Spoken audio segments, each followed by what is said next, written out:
সব দলের একসাথে হওয়ার কোনো সুযোগ নাই। প্রত্যেকটি দলের নিজস্ব দর্শন আছে, চিন্তা আছে, ভাবনা আছে, রূপরেখা আছে। তো ডোন্ট টেল আস যে আমরা কি বাকশাল হয়ে যাবো দেখি সব দল মিলে আমরা সব কিছু ঐক্যবদ্ধ হয়ে যাবো। এই যে বারবারই কথাটা আছে, I am sorry, we are all different party. আমাদের নিজস্ব ভিউজ আছে, আমাদের চিন্তা আছে, দর্শন আছে, ভাবনা আছে। So don't lump us together and force others to do both your views or my views.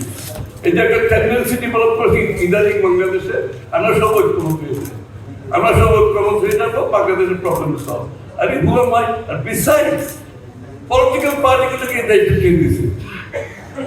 আমরা একদিকে বলছি বাংলাদেশের মালিক হচ্ছে জনগণ, আর আমরা ঢাকায় বসে কিছু রাজনীতিবিদ বাংলাদেশের সব প্রবলেম সলভ করে দেবো একসাথে বসে।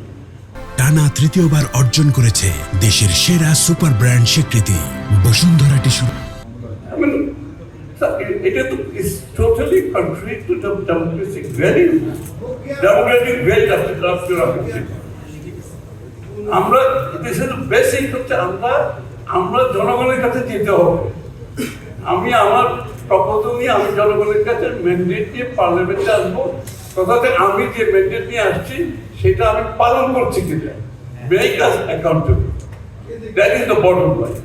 কিন্তু সব পার্টি মিলে আমরা এটা করবো সেটা করবো, আমার সাথে তো অন্য পার্টির মিল নাও হতে পারে।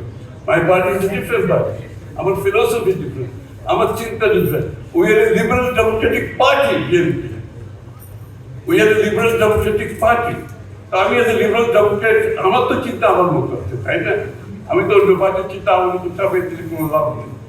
I have a view on economy, for example. আমাদের ভিউ হচ্ছে কি এখন?